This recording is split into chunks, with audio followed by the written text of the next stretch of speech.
Good evening, everyone, and welcome. Today is Tuesday, the 11th of March 2025 at 6 p.m. I'd like to formally open the meeting, and we start, of course, by acknowledging the Whadjuk people, the traditional custodians of the land. We pay our respects to elders, both past and present. In accordance with the City of Canning's policy CM 105, agenda briefings are conducted to provide elected members with a forum to ask questions of the City's administration to enable informed decision-making by Council for the following week's ordinary Council meeting. And agenda briefings are not decision-making forums. Questions may be asked and answered, but no debate or discussion is permitted. And questions must specifically relate to an item on tonight's agenda. Elected members and employees of the City of Canning must disclose any financial, proximity or partiality interest that they may have in an item on the agenda and declare the interest at the commencement of the briefing or at the latest when the item is about to be discussed. Financial, proximity and impartiality interests are to be disclosed in accordance with the provisions of the Local Government Act 1995 as they apply to council meetings. And elected members disclosing a financial or proximity interest must not participate in that part of the briefing relating to their interest and must leave the meeting for the duration of the item. Agenda briefings are open to the public, of course, and these briefings are being live streamed to the public via the City's YouTube channel. And lastly, may I please ensure that if you're in the public gallery, please turn off your phone or at least turn it down to silent. Thank you very much. Announcements. I'd like to, you may be wondering why I've got this dandy looking black cravat on and why the whole council is dressed in black. There hasn't been a funeral. I'm going to actually ask Councillor Shen Sekon to explain why we're all dressed in crazy socks. Here's mine. Crazy socks and black. Shen. Thank you, Mayor Hull. Tonight, most of us are wearing black, and it's not coincidental. On behalf of my colleague, Councillor Paul Tuchek, who is unable to attend, I will be introducing tonight's charity. Similar to past agenda briefings, we are supporting a charity tonight, not one, but two. The first one being Karaking Black Cockatoo Conservation, and the second one is Crazy Socks for Down Syndrome. Thank you for your donation and support. Thank you, Councillor Sekon. Thank you to Councillor Tuchek, who fell ill late this afternoon and was unable to attend this evening's meeting. He has been the driving force behind our charity initiative, which has been going on now for quite some time. Every agenda briefing we support a charity or two. So thank you, Councillor Sekon. And at item 2 of tonight's agenda, as far as attendances go, Councillor Tuchek is unable to be with us this evening. Councillor Hearn is also an apology for tonight's meeting. At item 2.2, approved leave of absence, Councillor Singh has an approved leave of absence from the Council from December 2024 to the 22nd of April of this year. Disclosures of interest at item 3. CEO Michael Willetton, do we have any disclosures of interest in relation to tonight's agenda? Thank you, Mr Mayor. I've received no declarations of interest either of a financial or partiality nature. Thank you. That being the case, we shall move on to item 4, question time for the public. At item 4.1, responses to questions previously taken on notice, and they will be noted in the ordinary council meeting agenda. At item 4.2, the time set aside for public questions is 15 minutes, and that may be extended if necessary. A question must relate, of course, to items listed on the agenda paper. For recording purposes, when you come up to ask your question, please just come up to the podium there. Staff will automatically turn on the microphone for you. You won't need to do that yourself. Just introduce yourself to the council, state your name, and just the suburb in which you live. If an answer can't be provided at tonight's meeting, the question will be taken on notice and a written answer will be provided and published in the minutes of the ordinary council meeting for next week. And in accordance with policy AD02, members of the public who have registered their interest to ask questions will be called in the order that registrations were received, and written questions will precede verbal questions. I'm going to officially open public question time now. It's 5 minutes past 6. We do have a question here, has been provided from Emre Eren. You here? I might just read that question then, and I'll get the Director to respond to it. The question is, in relation to the recommendation against IE 002 of 25, outcome of community consultation for on-leash proposal at Riverton Park, Riverton. Why hasn't the council considered the percentage of parkland space that is available as dog on-lead versus dog off-lead space and use this assessment to control against biases in the community feedback? If the council accepts this recommendation, Riverton Reserve will be 100% off-leash and 0% on-leash space, underscoring the inherent bias in this decision. Has the council scaled this assessment against all of the parkland under its management to determine which sections of the community are supported by the council and which are not? Director Warren Bowe. Thank you, Mr Mayor. The City undertook a trial in relation to Riverton Oval as part of the Council resolution to undertake further consultation and engagement to determine a community sentiment around the changing the dog off-leash status at Riverton Park and surrounds to become on-leash. During this time, the City received 71 completed surveys with figures showing that over 70% of the respondents either very unhappy or unhappy with the proposal to change the status to on-leash for dogs. The broader parkland areas of Riverton Reserve, designated as on-leash or off-leash areas for dogs, were not part of the specific consultation process. Thank you. And the second question from the same resident is, does the council acknowledge that the stated mitigation action against the risk of approval by the council is ineffective and will have limited to nil impact as a control against what has been determined to be a high risk? As an extension to question 2, will the council provide more robust and sustainable controls should the officer's recommendation be endorsed? Examples may include increased patrols, increased consequences for poor dog ownership behaviour, increased infrastructure such as bins and cameras. Director Warren Bowe. Thank you, Mr Mayor. I've taken Mr Eren's question to refer to the risk table on page 89 of the agenda. That table solely relates to the decision of the council, not the broader risk assessment or the risks associated with the management of dogs in public open space. It's acknowledged, however, that a community education program will not completely mitigate negative sentiment of those in the community in the event that the council support the officer's recommendation. Hence, the overall risk of negative sentiment remains high as identified in the risk table. The City will continue to provide various resources such as ranger patrols, community education, appropriate infrastructure and signage in our efforts to balance the competing demands and varying community expectations insofar as dog management in public open space. Thank you. The second question is from Tracey Barry, not in attendance. Her question is, can you please reconsider making Portcullis and Arlington parks off-leash dog parks? They are across the road from each other, and Arlington Park has a wildlife pond.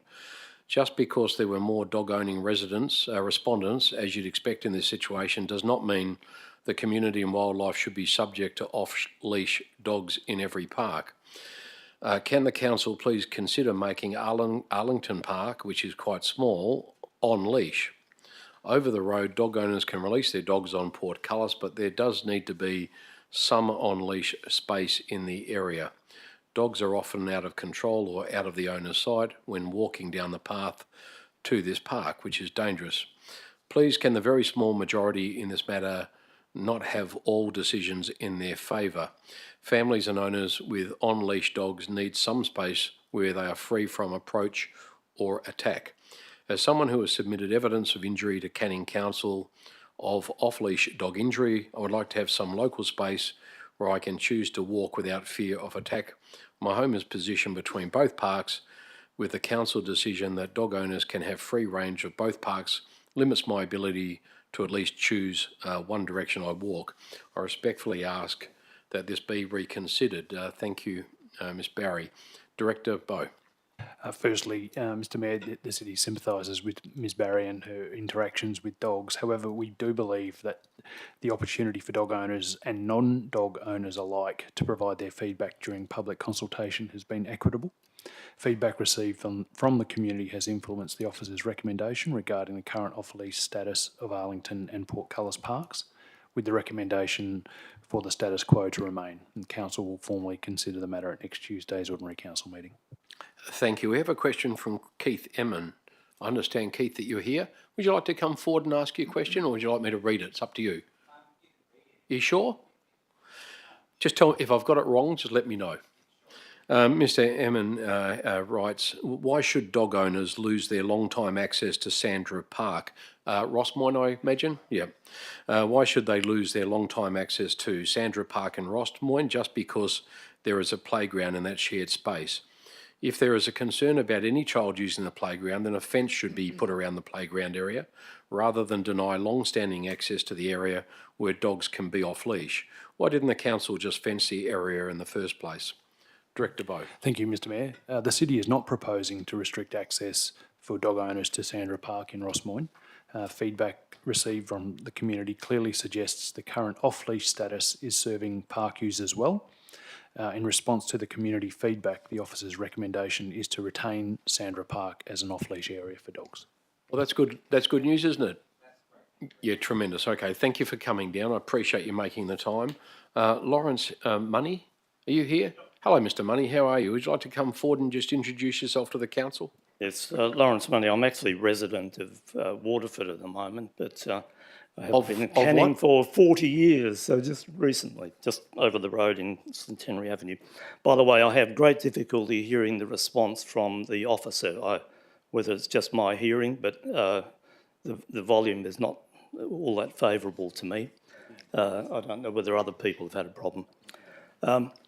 My issue was to do with, obviously, with the issue of dog owners, and I note that signs have already been placed at Riverton or at the Riverton Leisureplex Centre, despite this matter apparently still being up for review. So I am concerned about that. Now, dog owners, of course, are very easy targets. Much easier targets than people who've got cats, for example. And quite seriously, cats are a much bigger issue around our urban areas than dogs are. And so there ought to be some balance, I believe, in the way that councils approach people's animals, and you do need to take account of the problem with cats. I know cats have been attacking some of the wildlife on the Centenary Park area. It's a real issue in the regional park, absolutely. It's the regional park section I'm referring to, which coming from the Riverton Bridge is on the left-hand side of Centenary Avenue, not the right-hand side. Thank you. Just your question, Mr. Money. So my question really was related to, well, obviously to relating to dog behaviour, but putting dogs on leash is an alien experience for dogs, and they do need to be properly trained and made to feel that being on a leash is not a threatening situation. Most dog fights, I've had dogs all my life, basically, and the only dog fights I have ever witnessed have been between dogs on leashes. So by putting dogs on leashes, you are actually creating a problem rather than necessarily solving it, unless you actually have an active program for helping people to train their dogs on a leash. Now, to do that, you've got... Sorry, Mr. Money, I'll have to ask you, you just need to ask your question. It's public question time, so you just need to ask your question. Thank you for the preamble. I understand exactly where you're coming from, but what is your question? So the question relates to, is the council going to provide dog trainers and dog psychologists in order to enable this transfer of a policy to having people have their dogs on a leash? That's the question. Just to address that, council's policy is not to put dogs on leashes. We're providing an awful lot of areas that are actually off-leash areas, but there has to be a balance. And of course, the local government acts under the auspices of the Dog Act, and the Dog Act is very prescriptive about where dogs can and can't be, and it means that people like us, councillors, have to ensure that there's a real balance in the community. Just in the last couple of years, the City of Canning spent an extraordinary amount of money establishing new dog parks at one just recently in Shelley, near the Shelley Bridge, fully fenced, two separate dog parks, one at Kent Street Weir. We've put our first one down at Kent Street Weir at Wilson Park. We're investing heavily in making sure that we can provide that balance, but there has to be restrictions in place in some areas. We would rather have dogs on leash in some areas than totally banning them, as some councils have done. So the report, I think, if you've read the report fully, almost wholly, the recommendation from the council from the city's officers after conducting extensive consultation has been almost wholly to leave the status quo as it was and retain the off-leash areas that we have, with a few exceptions, but not many. So that's what's actually occurred. But I'm going to ask, just specifically in relation to your question, I would say no, because I don't think it's up to the city to be funding things that should be the responsibility of responsible dog owners. And every vet in this area has a puppy class or puppy school. There's lots of training available for people who have dogs that are not able to be controlled. Director Bowe. Thank you, Mr. Mayor. No, the city Speak up. the city Director won't Bowe. be the city won't be providing dog psychologists or any assistance to dog owners in that space. I will investigate Mr. Money's claim in relation to the installation of signage already, Mr. Mayor. But I will also note that we did consult a dog behaviourist in developing our dog spaces strategy. So that is what we've invested in previously in that space. I would hope, Mr. Money, that people are sensible enough to invest themselves in that sort of training. You know, you and I are both not young people, but you can't force a horse to drink.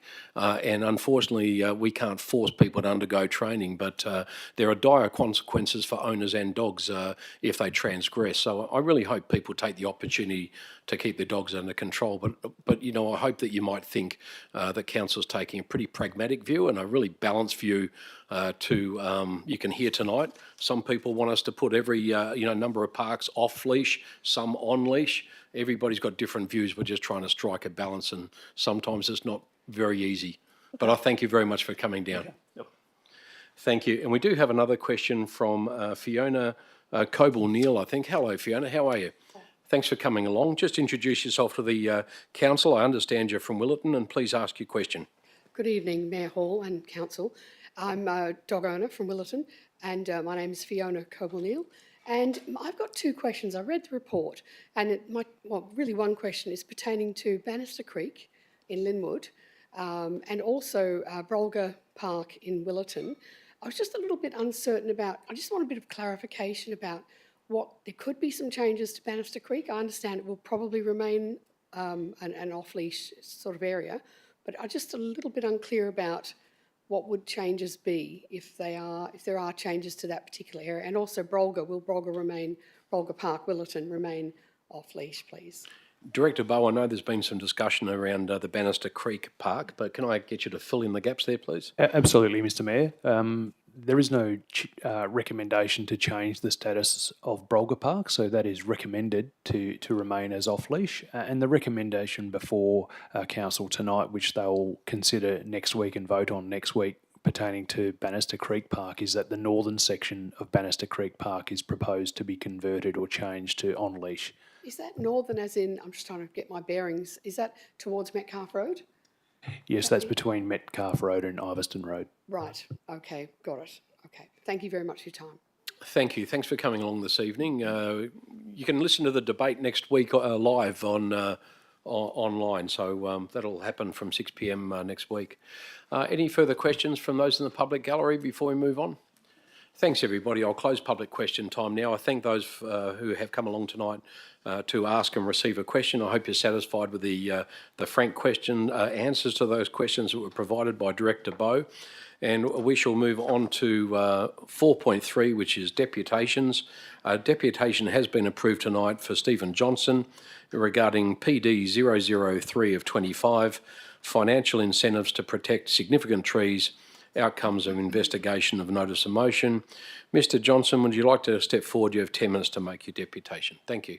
Thanks very much, Mr. Mayor. Good evening. My name is Stephen Johnston, Delphi Court, Rossmoyne, and I'm speaking in support of the first and second parts of the motion PD 003-25, financial incentives to protect significant trees. It's disappointing, though probably not surprising, that until recently there have been no nominations for the significant tree register from private landholders. The notion of voluntarily giving government some additional influence over the use of people's greatest asset, their residential property, is anathema to many and can easily become the subject of exaggerated fears of the consequences. But when we see almost every week trees being felled on private land, and when we are told in the briefing tonight for this motion that vegetation cover across all residential categories has declined by an average of 18.4% since 2015, we have to try to do more to save the mature trees. Even more so as our longer, hotter and drier spring to autumn periods are demonstrably having a serious negative impact on the survival rate of recently planted verge trees. Throw in the potential impact of Polyphagus shothole borer, the hopelessly inadequate and unsupportive state government policies, and it is no exaggeration to say that we are facing some dire prospects. Before considering the options, can I just make a plea? 4 years ago, when the initial recommendation for the significant tree register came to Council, it triggered some of the wildest, most overblown statements that I have heard in this chamber, fortunately from now former councillors. There were claims that it was going to be an authoritarian imposition on residents, that the costs of managing the register were going to blow the budget, and of course none of that eventuated, nor do I think it ever will. Significant tree registers have been operating successfully in Australia for a long time, since about the 1970s in Victoria.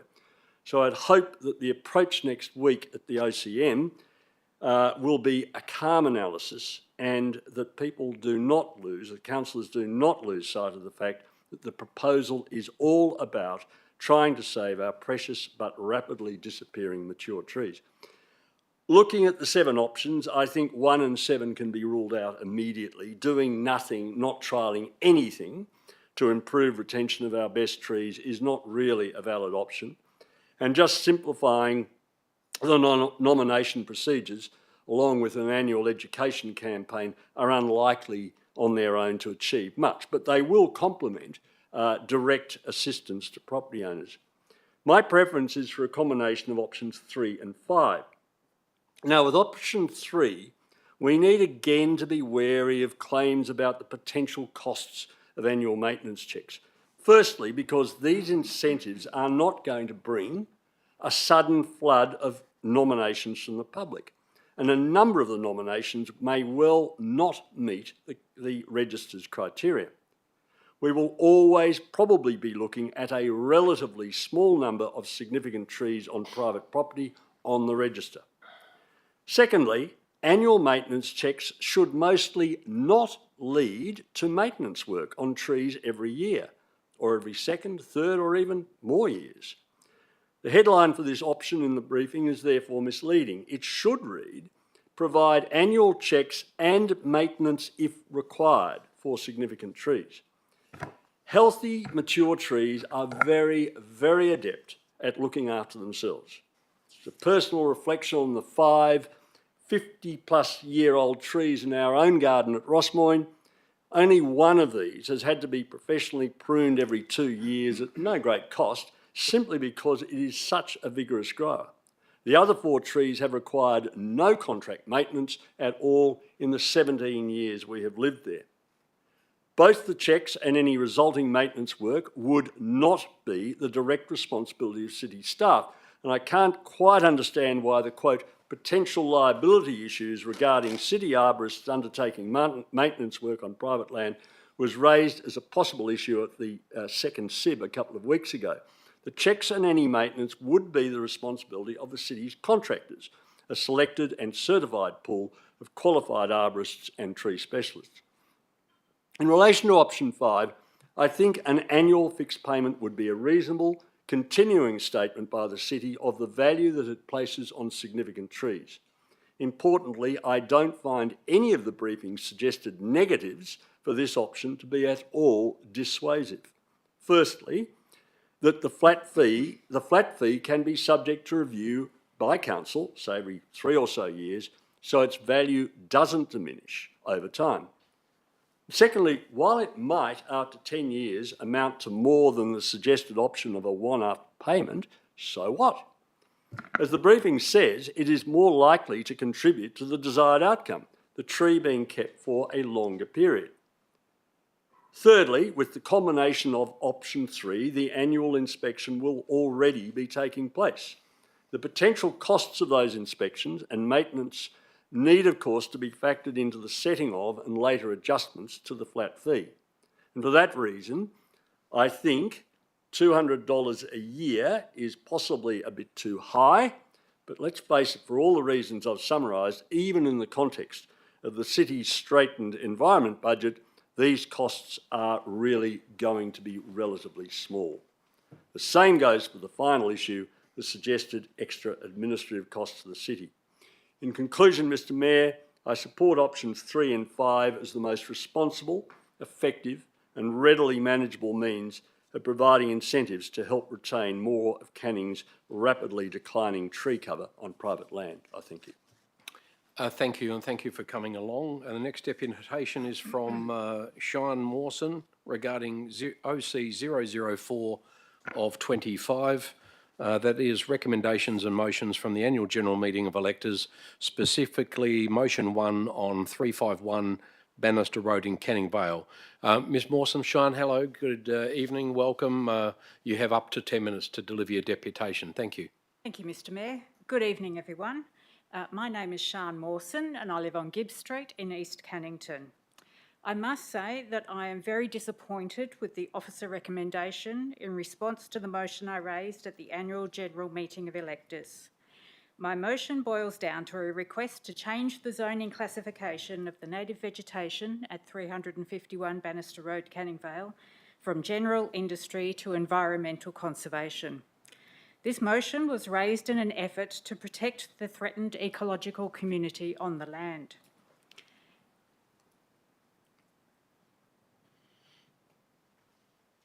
Can you move it on? I'll just get staff to just assist you there. We'll just Quick, it's not working. make sure we can get that blinker working.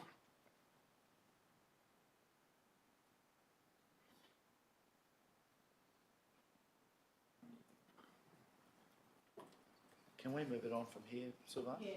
Yeah. So just let us know when you need to move it on. Thank you. Just say change slide and we'll change the slide for you. We'll Thank just you. get the first one up if you give us just a moment. Right. Could we change the slide, please?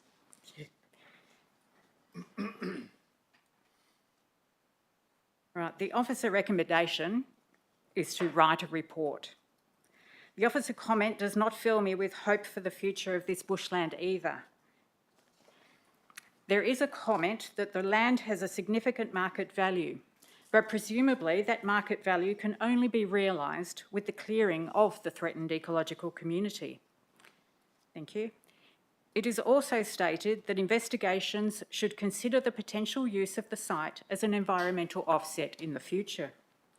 There is only one reason for needing an offset, and that is if there is a plan to clear native vegetation somewhere in the city. So, the officer comment tells me that either the city wants to destroy a threatened ecological community to sell or lease the land, or it wants to clear native vegetation somewhere and be able to say, as part of the offset process, that they saved the bushland at 351 Bannister Road from development. Either way, some native vegetation in the city will be destroyed. Let's take a look at the site. The bushland at Bannister Road is classified as Banksia woodland, an ecosystem found only on the Swan coastal plain where it once predominated.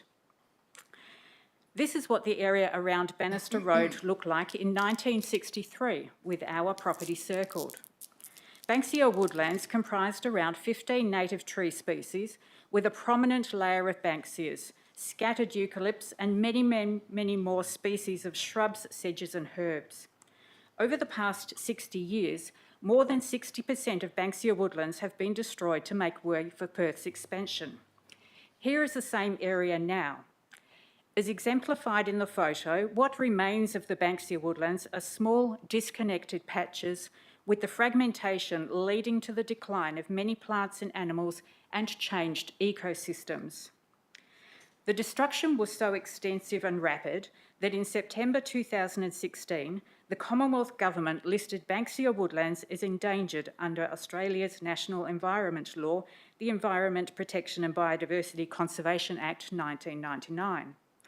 351 Bannister Road is the largest remaining remnant of Banksia woodland in the city of Canning that is without any form of state or local government conservation protection. Based on the current management plan for the neighbouring Kenhurst Park, 351 Bannister Road is likely to provide habitat for a range of native animals, including Carnaby's cockatoos, rainbow bee-eaters, splendid fairy wrens, quenders, and western grey kangaroos. It is also a wetland conservation buffer and a pivotal point for 4 ecological linkages, 2 that extend north and east, and 2 that extend through Kenhurst Park, west to Belia Regional Park, and south to the Ranford Road Bushland and Jandakot Regional Park. In recognition of these attributes, the city's local biodiversity strategy in 2018 recognised the Bannister Road bushland as one of 19 areas of priority conservation action, with a recommendation that a strategic plan be developed for the Bannister Road mixed business area, seeking to retain native vegetation that has significant biodiversity value. To me, that means all of the bushland at 351 Bannister Road. Together with Canning's other remnant natural areas, like Queen's Park Regional Open Space and the Canning River Regional Park, these bushland areas form by far the most ecologically intact, diverse and resilient components of the city's urban forest, which you rightly described, Mr Mayor, last month in the Canning News as an essential asset for environmental and community well-being. The Bannister Road bushland appears to have never been cleared or suffered disturbance other than an old track on the western side, which is gradually becoming overgrown. It therefore retains a diversity that cannot possibly be replicated in land care revegetation projects.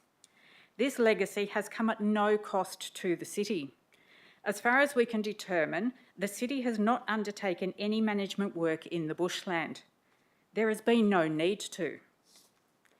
Despite being surrounded by the Resource Recovery Centre, the city's animal care facility, the Swan Transit bus depot and the Roe Highway, the bushland has simply looked after itself very well, with many mature trees, a healthy understory of shrubs, ground cover plants and very few woody weeds. In your article last month, Mr Mayor, you went on to say that with increasing urbanisation and climate challenges, protecting and expanding tree cover is essential to create a livable city. No one could reasonably disagree with that. There is no point in planting more trees if we do not save what we already have. That is why it is essential that the Bannister Road bushland is guaranteed perpetual protection by being rezoned environmental conservation, with one of the reserve's 2 objectives being to identify areas with biodiversity and conservation value and to protect those areas from development and subdivision. The current general industry zoning for the bushland is completely inappropriate and archaic.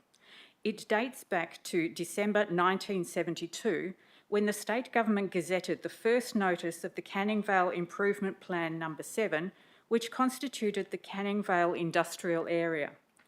Aerial photos from the time show that it was then still mostly bushland and there were no concerns about bulldozing it for industrial development. 52 years on, almost all that is left now is the small remnant at 351 Bannister Road, and our perspectives on protecting the natural environment have changed substantially.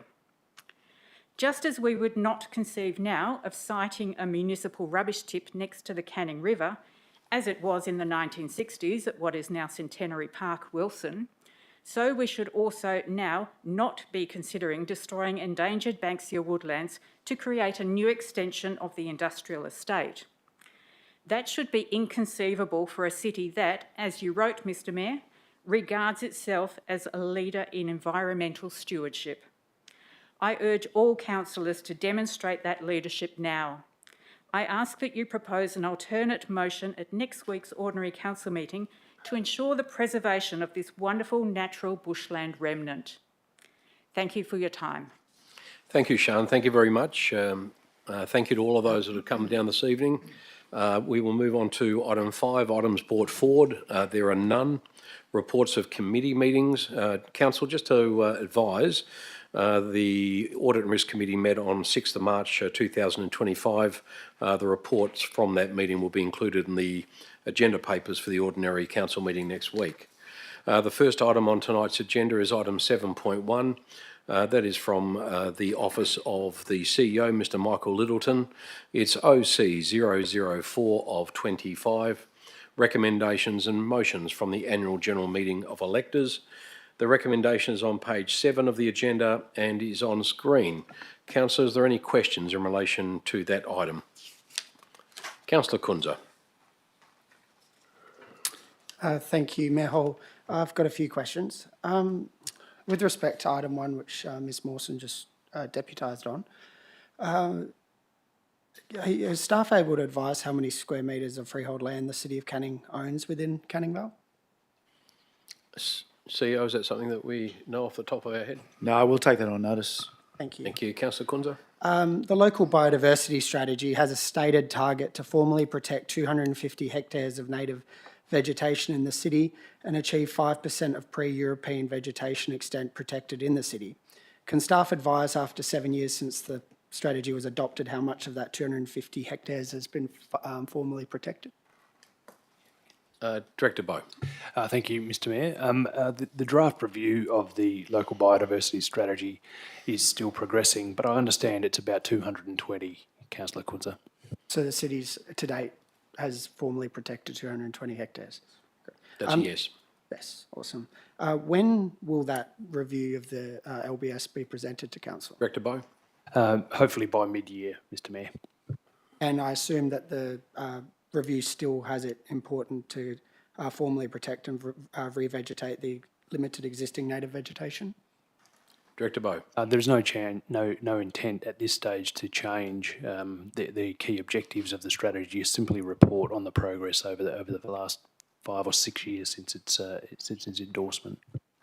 With paragraph 6 in the report, it states that that it does provide feeding habitat for the Carneys black cockatoo and was in the buffer of a confirmed feeding site. I just wanted to state that that should be a confirmed roosting site, which is quite prevalent and important factor. Director Bowe, is that noted? Noted, Mr Mayor. Noted. Thank you, Councillor Kunza. I think Director Bowe was here at the time. Are staff aware that the original local biodiversity strategy stated action for this 8.23 hectares of the site when it was presented to the public for formal comment, was that, sorry, bear with me, I just lost it. The recommendation was to seek to protect at least 6 hectares in one consolidated block following the confirmation of biodiversity values via adequate flora and fauna surveys, and in the future form a reserve in conservation purpose and reserve the land in the local planning scheme to afford long-term protection. Are you aware that that was the original Director Bowe. Original recommendation for this site?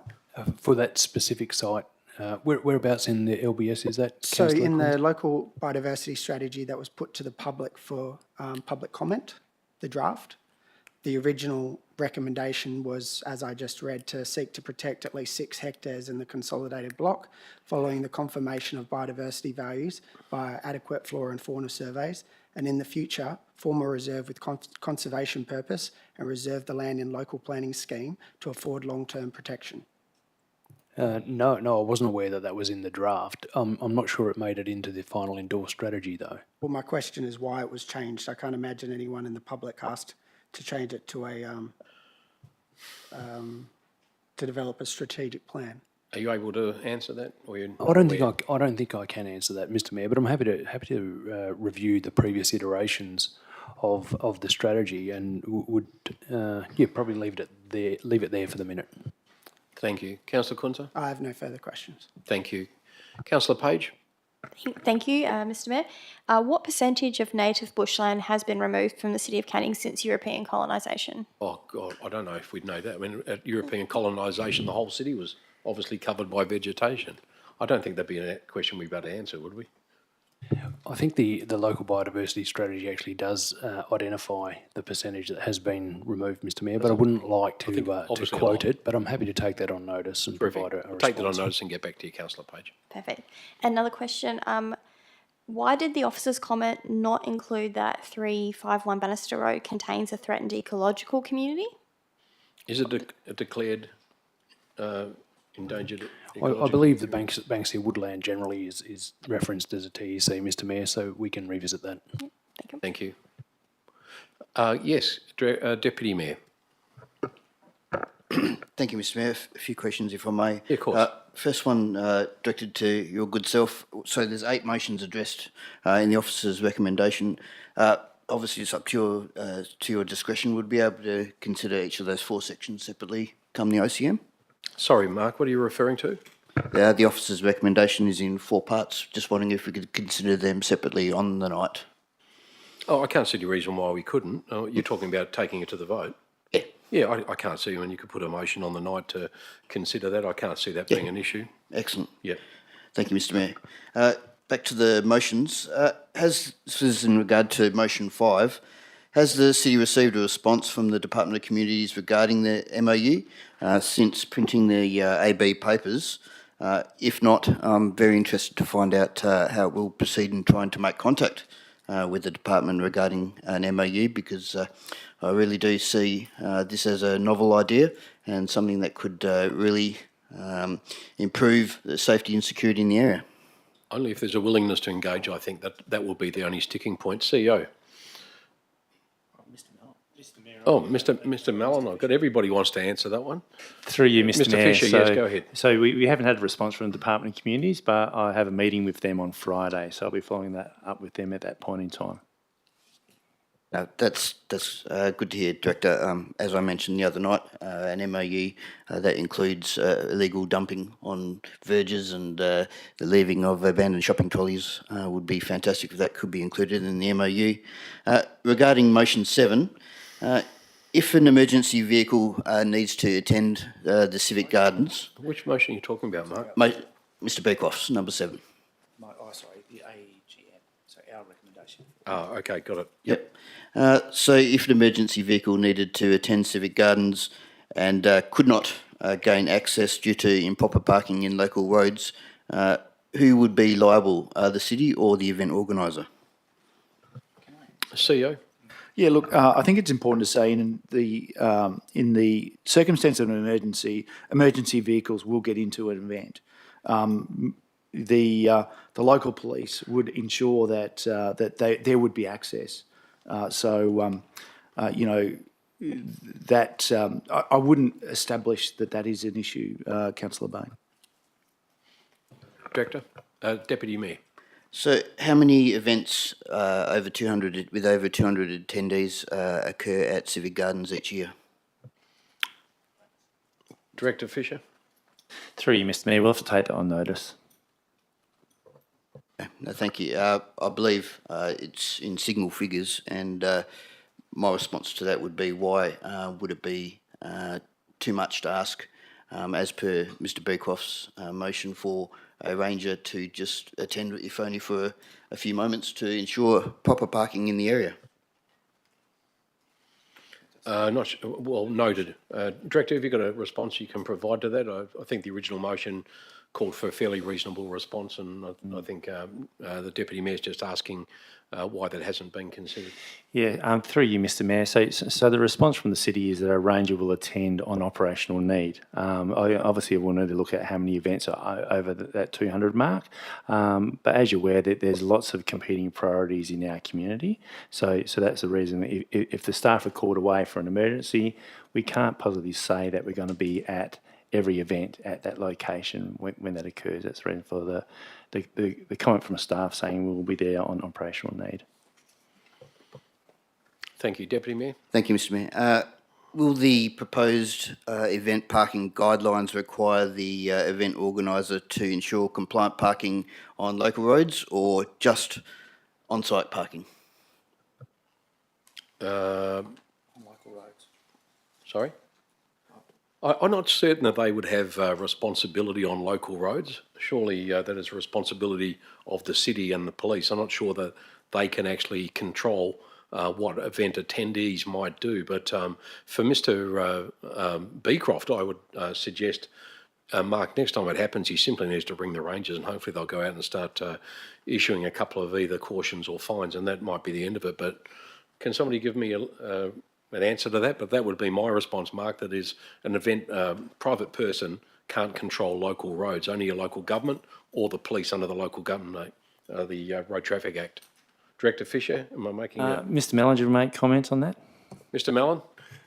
I think we need to take it on notice just to review the parking management requirements, but I doubt it's going to extend to the roads. There's definitely an issue there. We know that there's an issue there with parking. They park in the centre of the road in the medium strip. I can't think that it's an insurmountable issue that can't be addressed, and I think we'll keep working towards finding a solution. Thanks, Mr. Mellon. Thanks, Deputy Mayor.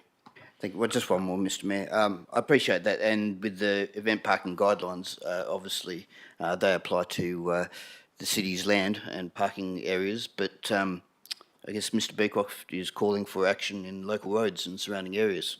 So, That fall on us. What are, my question is, what are we accomplishing with the event parking guidelines? And is it a parking plan that we'll have, or a traffic management plan that are required for events? Who would like to answer that, directors? Director Fisher, you've got a big smile on your face. Do you want to have a go? I'll try, Mr. Mayor. Okay. So obviously the parking, obviously we're engaging a parking consultant to help us provide some information to event providers. So obviously that will align with our local laws and so forth. So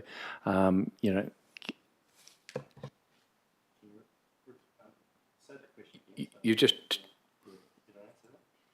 Yeah, so is it a parking plan, which is referred to in the officer's comments, or is it a traffic management plan that the event organiser has to submit? Director, you just turned off your mic, yep. Yes, that will be a traffic management plan. Thank you. Thank you, Deputy Mayor. Anything further? Councillors? Thank you. No further questions then. We shall move on to the next item, which are from the portfolio of Ms Lorraine Driscoll, the Director of Corporate and Commercial, and that's the monthly financial report for January 2025. The recommendation is on page 18 of the agenda. It is also on screen. Any questions, councillors, in relation to the monthly financial report for January? Thank you. We shall move on to the budget review as of the... There was one? Deputy Mayor, you need to be quicker than that. Thank you, Mr. Mayor. I just was wondering if anyone else was going to put up their hand. Go give ahead. everyone else a chance. The Metcalfe-Nicholson Road intersection upgrade, it's noted that the project is going to be tendered in March. Has that already began, and when is the city expecting this project to come to council? Director Bowe. I can ask Mr McKinnon to give an update on the status of that tender, Mr Mayor. Can you? Mr McKinnon, are you there? Or Mr Gibson? Or both of you? Thank you, Mr McKinnon. Deputy Mayor Bain, it's going out to tender in March for construction in 25-26. Deputy Mayor? You're looking flummoxed? Sorry, Mr McKinnon. When was it expected to come to council? That's correct, Deputy Mayor. Sorry, Bain, it will come to council. When is it expected to come to council was the question? It will come to council in April. In April? Possibly.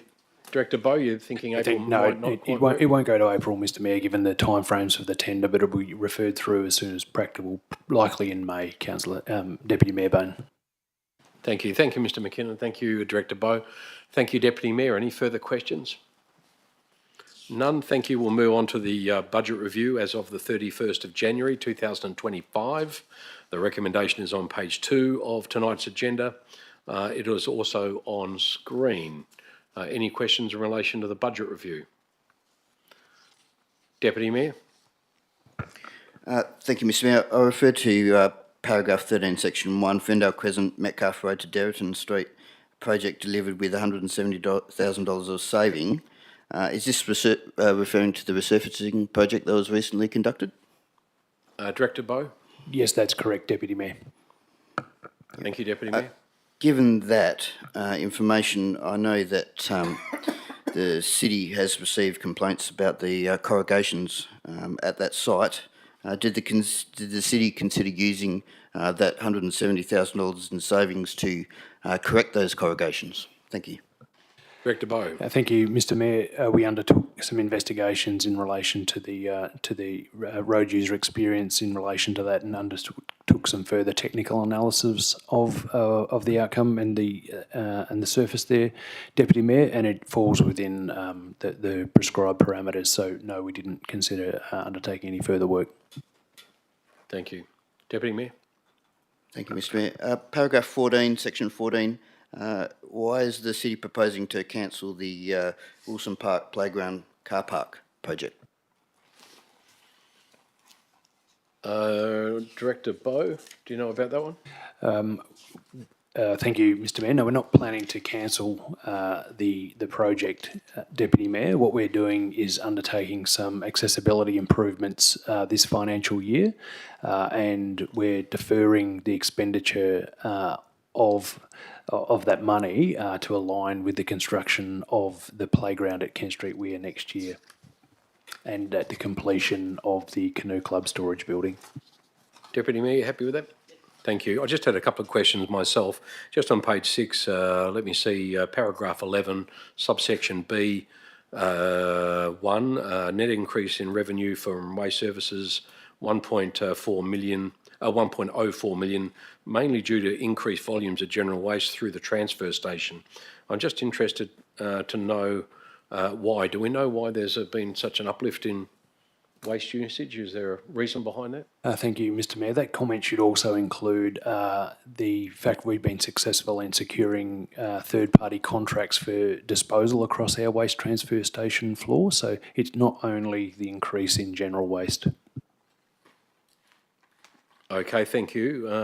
In paragraph 12 on page 7, in, let me see, 12E, utility charges increase was mainly due to gas usage increases. Why are we using so much more gas and electricity? Is there a reason for that? I'm just interested. It's our leisureplex, isn't it, Warren? Yeah. So our geothermal is not working. So. CEO? Well, look, my understanding, Mr. Mayor, is that we've had some issues with our geothermal systems, which has meant that we've had to increase usage of the boilers. Thank you. And just in relation to paragraph 12, subparagraph A, it says employee costs are expected to decrease by a net 1.69 million due to internal vacancies and the use of temporary labour hire staff. That's been explained to us previously. And an offsetting budget increase against materials and contracts has been made. Should that be corresponding? I'm just wondering, is the labour hire increase higher or lower than the 1.69 million quoted in here? Through you, Mr. Mayor, so that's a corresponding so decrease in internal vacancies and an increase in materials and contracts, so corresponding. And just in relation to 12C, subparagraph 3, it says agency staff used to temporarily deliver services as noted in 12A of the report. I'm just wondering why there was no figure quoted there for agency staff. There's figures quoted in on every other line here in every other paragraph. Is there a reason why we don't actually quote the amount spent on agency staff? Thank you, Mr. Mayor. No, it's a reflection of the previous comment in 12A. So it's recognising that transfer of costs from employee costs to materials and contracts, which will be predominantly agency staff. Thank you. And just on the page 9, there's a table there at paragraph 16. It talks about asset replacement reserve transfers to, there's a sum of 6.5 million quoted there, yet in paragraph 18 at the bottom of the same page, it talks about a transfer to the asset replacement reserve of 6.1 Is that been misquoted, or am I reading that completely wrong? The two figures for the same item seem significantly different. Thank you, Mr Mayor. Our finance manager is nodding at me. Did you want to make a comment? Thank you. Thank you, through you, Mr Mayor. It's not a typing error. What that actually reflects is that from the 2023-24 financial year, there was a surplus of 6.1 million, which was transferred to the reserve, and then an additional, through this review, an additional $400,000 was identified and transferred to the reserve, adding up to the 6.5. Thank you for clearing that up. I appreciate it. I've got no further questions. Thank you, councillors. If there's, yes, Councillor Kunza.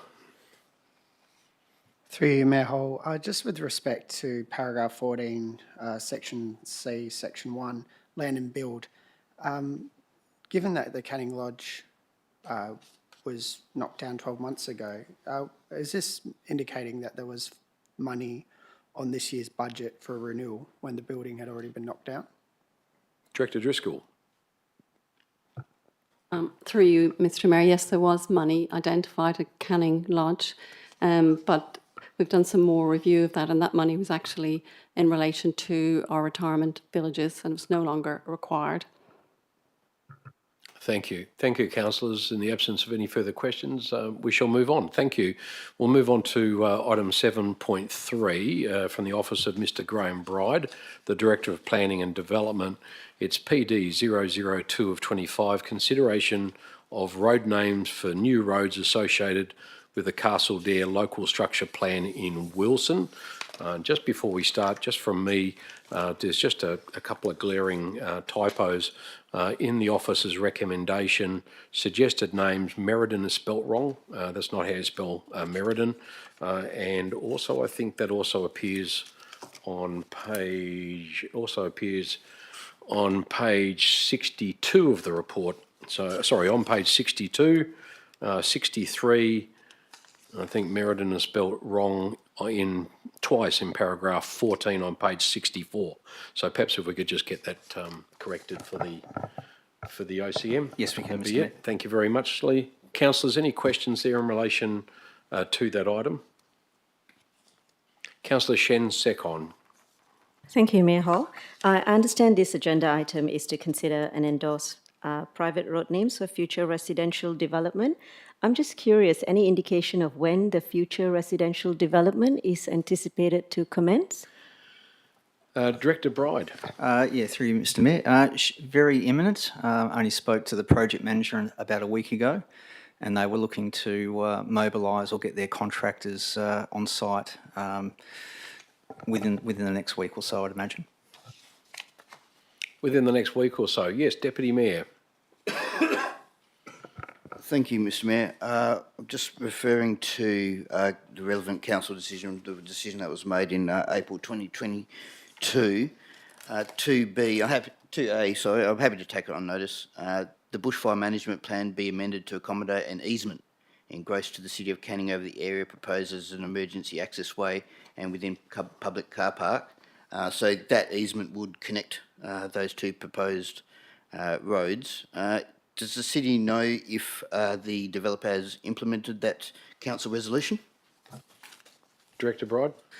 Through Mr Mayor, I'll take that on notice. Obviously, the WAPC subdivision approval will have a range of conditions on it, and if one of those conditions relates to that easement, which I believe it does from memory, they need to have that fulfilled prior to the titles being finalised. So that'd be sort of at the end of the process, but I will double check and let everyone know. Thank you, Deputy Mayor. Councillor Page. Thank you, Mr Mayor. Just another spelling error on attachment 1. It's got Castledare placed, as in it doesn't spell Castledare correctly, so that's on that picture on attachment 1. Page 70. No, that's Director Fisher never has reports. Director Bride has a few. Did you pick up that? Thank you for that. Thank you, Councillor Page. Any further questions on that item, councillors, before we shall move on? Thank you. Let's move on to the next item, and that's PD 003 of 25, and that's a consideration. Sorry, we've missed that one. It's PD 003 of 25, financial incentives to protect significant trees, outcomes of investigation of notice of motion. The recommendation is on page 73 of the agenda and is now on screen. Can I just lead off with a question in relation to the recommendation? Part 3 of the recommendation requests the Chief Executive Officer writes to the state government advocating for the statewide approach to tree retention. I wondered whether that should have been the Mayor to write to the state government advocating for that.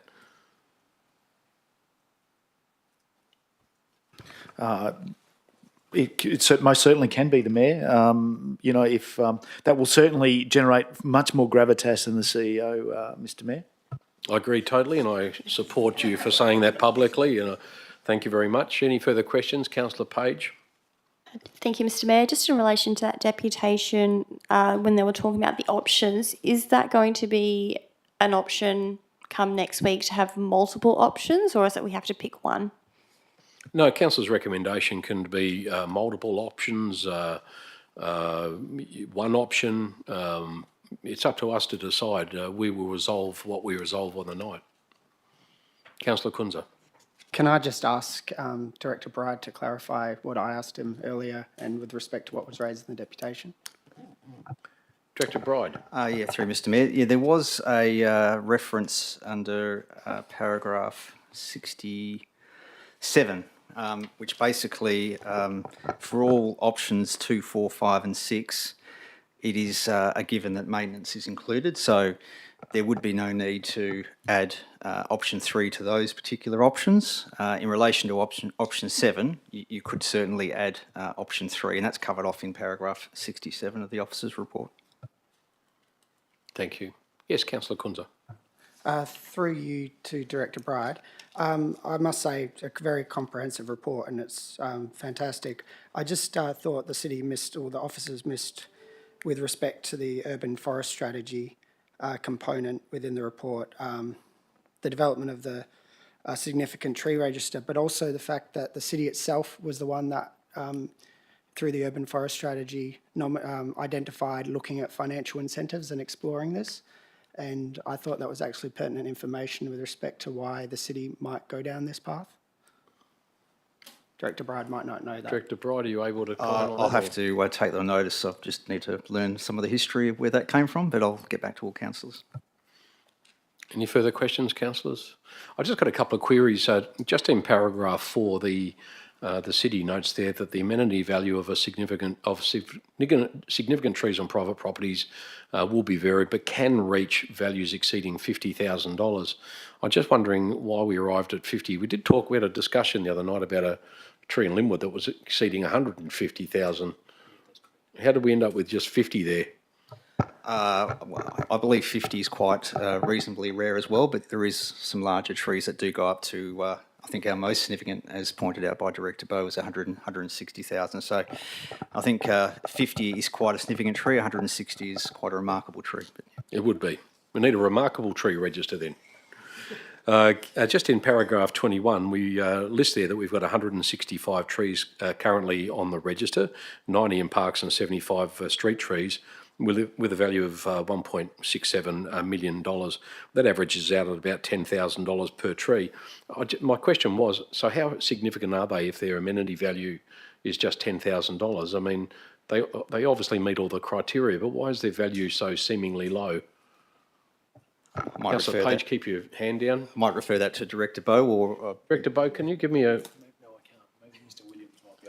Mr. Williams, I was going to say you've got a smile on your face, but you've always got a smile on your face. Can you tell me, to me, just as a lay person, that seems to be a low sum for a significant tree, or is that, do we get a significant tree for less than $10,000 amenity value? Through you, Mr. Mayor. Amenity value takes into account a number of factors when assessing a tree's value. I know I'm going to regret having asked that question. Here we go. And it is amenity. It's a visual aspect. Trees may have cultural and heritage values as well, which may not necessarily be reflected within an amenity value. Also, there's a number of methodologies which can be employed to determine an amenity value. The city has currently used the Helliwell methodology. It is currently capped at approximately $72,000. That's it? Yes, Mr. Mayor. Thank you very much. Thank you, Mr. Williams. I appreciate that. Thank you. That's the only question I had. Financial will be just in paragraph 66, and it's only a matter of semantics. It says here, financial incentives will also provide greater satisfaction and buy-in. I just wondered whether that should be, in a report of this nature, really say it may, because I'm not sure if we can actually prove that that's the case. And I'm not taking sides. Just when we say unequivocally that it will actually do something, we need to evidence that in the report, and it's not evidenced in the report that it will. That was my only comment there, but that is all. Thank you, councillors. We shall move on to the next item then, in the absence of any further questions. Thank you all. Councillor Shen Second. Thank you, Mayor Hall. So I just want to follow up on Mr. Stephen Johnston's deputation earlier with regards to omitting option 1 and 7. So I was just looking at option 7, omitting the no financial incentive part, but in reference to the greater promotion of significant tree and simplified application process. Shouldn't that be part of options 2 through to 6 anyway? Director? Through Mr. Mayor. Certainly for options 2, 3, 4, 5, 6 and 7, the intention would be, as per part 2 of the recommendation, that the education campaign and the process improvement for the significant tree register would come back to a SIB prior to June 2025. So all of the options bar 1 is going to require some sort of an education campaign. Just on that, thank you, Councillor. You'll be next. I just wanted to get a clarification around that. You're saying that that would be up to Council to consider what that campaign might look like and how it's budgeted for during the upcoming budget deliberations? Through Mr. Mayor, that's the intention, yes, to bring whatever option that Council chooses next week to finesse and finalise that, which will include the budgetary implications in it and the education promotional campaign. Thank you. Councillor Page? Would it be worth modifying the by taking out those first 4 words of that option then and just starting at greater promotion? Director? We can have a look at that and we'll get back to councillors. Thank you. Thank you. We shall move on to 7.4, Mr. Warren Bowe, Director, Infrastructure and Environment. And that is IE 002 of 25, the report title being the outcome of community consultation for on-leash proposal at Riverton Park in Riverton, requiring an absolute majority. The recommendation is on page 86 of the agenda and is on screen. Any questions in relation to that one? Councillor Kunza? Through you, Mr. Mayor, to Director Bowe. With respect to Mr. Money's comments earlier, that dogs are an easy target and we should focus on cats. Director Bowe, would you be able to let me know how many dog prohibited areas we have within the City of Canning? Yes, thank you, Mr. Mayor. And Councillor Kunza, we have 0 at the moment. And can you tell me how many cat prohibited areas we have in the City of Canning? Director Bowe? No, I can't, Mr. Mayor.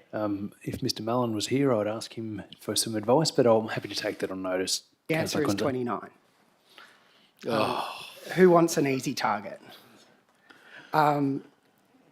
Just with respect to this item, how far off will it be for the city to explore a potential formal dog park at Riverton Reserve as per the dog spaces strategy? Director Bowe, how long Thank will you, it be? Mr. Mayor. We started that consideration today as part of our engagement with the elected members as the preparation of the 25-26 budget. But we're not committal at this stage, but we certainly acknowledge that the dog spaces strategy identifies some other locations for dog parks, and they need to be considered in the context of the provision of off-lead and on-lead areas for dogs across the city. And Councillor, the journey of 1,000 miles starts with a single step, just like the West Coast Eagles 2025 season. Any further questions? None, thank you. Speechless. Any further questions, councillors, before we move on? Thank you very much. We shall then move on to the next item, and that is in regards to Sandra Park in Rossmoyne, the outcome of consultation regarding on-leash proposal. The officer's recommendation is on page 100 of the agenda and is on screen. Any questions in relation to Sandra Park in Rossmoyne? None. We shall then keep moving to IE 004 of 25, and that's similarly outcome of community consultation on-leash proposal at 8 conservation parks, Ferndale, Lynwood, Willetton and Wilson. Any questions in relation to that item? Deputy Mayor. Thank you, Mr Mayor. 3 questions, if I may. Has the city received any formal complaints regarding dogs off leash at Bannister Creek Park? Director Bowe. I better take that question on notice, Mr Mayor. Thank you. Deputy Mayor. Thank you, Mr Mayor. Would the city have any major objections if Section 2 and therefore Section 3 were removed from its recommendation to maintain the status quo at Bannister Creek Park? Director Bowe. Certainly, Mr Mayor, thank you. It's up to council and the elected members to pass any amendment. We simply are proposing recommendations in that space, and based on the feedback during the consultation process, where 49.5% were in favour and 50.5% were not, we're quite ambivalent. So we'd be happy to take any further amendment on the recommendation, Deputy Mayor. Okay, so we'll look at that on the night. Yes, Deputy Mayor. Just one more, Mr Mayor. Is the city in a position to be able to confirm if any surveys or assessments have occurred to identify any TECs at Bannister Creek Park? Director Bowe. Thank you, Mr Mayor. No, we're not aware, Deputy Mayor, that there's been any formal surveys done to confirm the existence of the 2 species that we understand through the DBCA mapping exist across that area, but no, we haven't. Thank you. Councillors, any further questions in relation to that? Director, could I ask a question? And does a change to the recommendation, a minor change, not requiring an amendment and changing the intent, can that be done at the AB, or does it need to formally be done at the council meeting? I'm just looking at item 1 there, where it says that council undertakes public consultation to prohibit dogs. Shouldn't it be undertakes public consultation to consider the prohibition of dogs? There doesn't seem to be much point going to public consultation for a predetermined outcome, which is to prohibit dogs.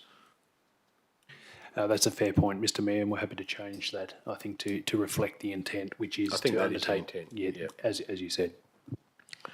Thank you, councillors. Any further questions on that? None. Thank you. We shall move on. The next one is IE 005 of 25, Lynwood Senior High School Pedestrian Safety and Parking Review. The recommendation appears on page 181 of the agenda and is currently on screen. Thank you, Governance. Any questions in relation to that item? Deputy Mayor. Thank you, Mr Mayor. The attached road safety inspection highlights the 11 crashes at the Metcalfe and High Road intersection, including a casualty, and obviously highlights the need for a review. The city is suggesting that it is going to conduct a review. I was just wondering when this might take place. Director Bowe. Thanks, Mr Mayor. If I could call up our service lead, Mr Gibson, who will be across this particular matter. Mr Gibson, if you wouldn't mind, thank you very much.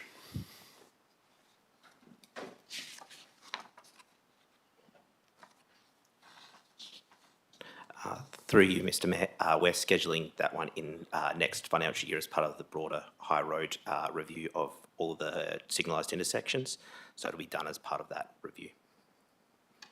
Thank you for that answer. Any further questions? Oh, Deputy Mayor, yep. Thank you, Mr Mayor.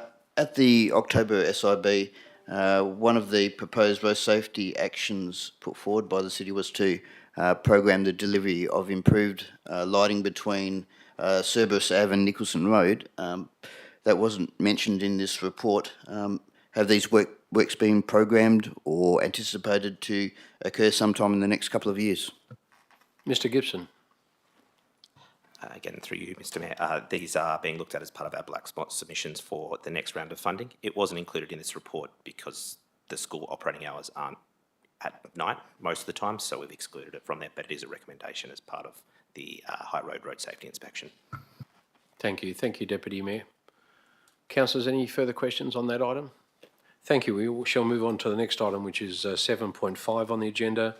Reports from the office of Mr Gary Fisher. There are none. Item 8, notices of motion for consideration at the next council meeting, which will be next week at the OCM on the 18th of March. There has been a notice of motion submitted by both Councillor Secon and Councillor Kunzer, and that will be considered. That's titled Safety Concerns at Children's Crossings. Will that be appearing? It'll appear in the agenda that will be published. Thank you. Urgent business at item 9 tonight, there is none, and confidential matters this evening at item 10, similarly there is none. At item 11 being closure, I thank you all for your attendance this evening, and there being no further business, I formally declare the agenda briefing closed at 7:15 p.m, and thank you all for your attendance. Thank you.